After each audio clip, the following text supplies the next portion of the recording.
and its chosen successors, headed by the Bongbong Sara tandem, would be sure losers. Bongbong and Sara represent the most corrupt and brutal political dynasties in the history of Philippine reactionary politics.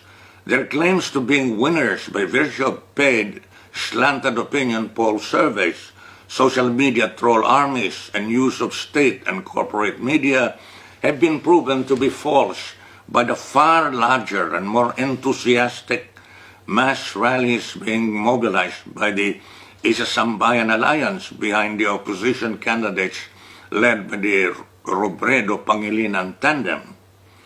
Unfortunately, the tyrant Duterte controls the bureaucracy and the military, especially the COMELEC, and the electronic vote count.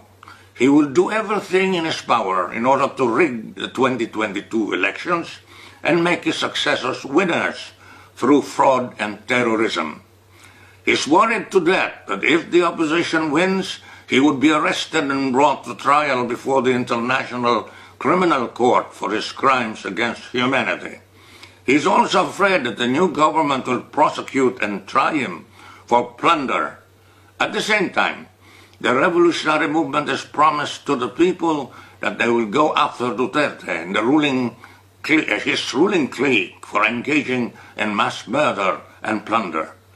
Since observing the gigantic mass rallies mobilized by Isa-Sambayan last month, Duterte has started to red tag the alliance of the Pink Party with the Makabayan Bloc and accused them of plotting a disruption of the elections. Why should they disrupt a process in which they are drawing the largest crowds of voters? Duterte has made a slip in speaking out his criminal mind. He indicates that he can make a false flag operation.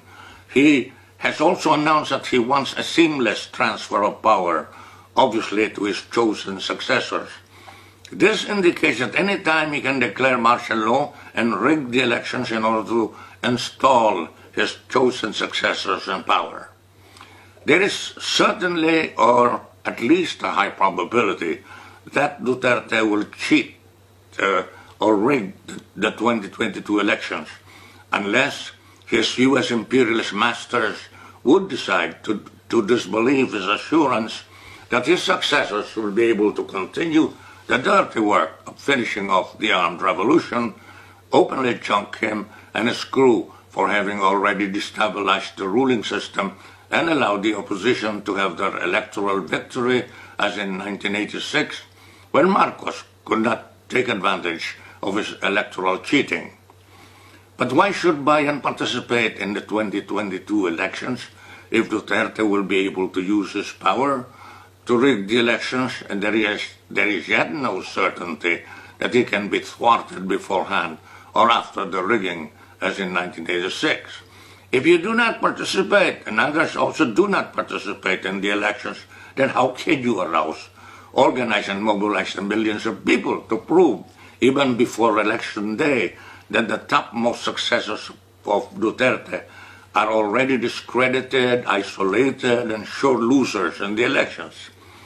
If you call for a boycott of the elections, then Duterte and his clique will not even have to cheat, and you and the people will not have any reason to be angry about any cheating. It is not the role and task of Bayan, Makabayan Bloc, Bayan Muna, and other partyless groups to conduct themselves like the revolutionary forces of the people that are banned from participating in the 2022 elections and that are in favor of building the people's revolutionary government in opposition to the reactionary state. There are times when legal democratic forces can debate whether they ought to participate or boycott the elections staged by the reactionary classes. But so far, with regard to the elections of 2022, there is still an opportunity wide enough for them to expose and oppose the electoral fraud and terrorism being prepared by the Duterte regime. If the Duterte regime succeeds in putting in power his chosen successors headed by Bongbong and Sara, there is the prospect of gigantic mass actions of the people rising up to prevent the usurpation of power as in 1986.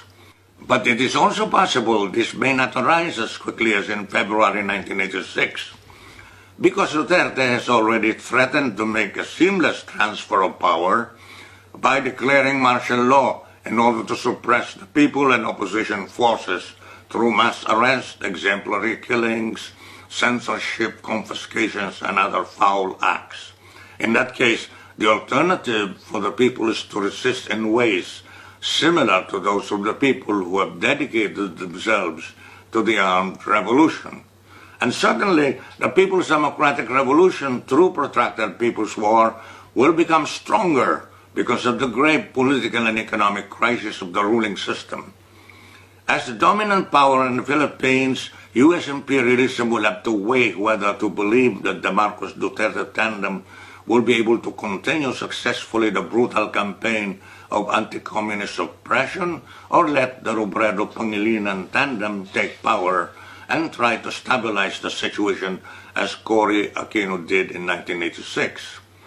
I presume that the U.S. knows the prospective real winner in the 2022 elections from the usual opinion poll survey that the CIA secretly directs from month to month before election day in the Philippines. If an Aquino type of regime like that of Robredo-Pangilinan will arise, we can expect the usual first 6 months to 1 year of the regime to be a period in which there will be public or third-party clamor for resuming the GRP-NDFP peace negotiations, and the contending parties will have to make their best possible responses to such clamor. I would expect Bayan to be among those progressive forces putting forward its own timely people's agenda to encourage substantive negotiations on social, economic, and political reforms until U.S. imperialism, the big compradors and landlords, and the reactionary military officers pressure the high bureaucrat capitalists in place to slow down on the peace negotiations and speed up the campaign of military suppression.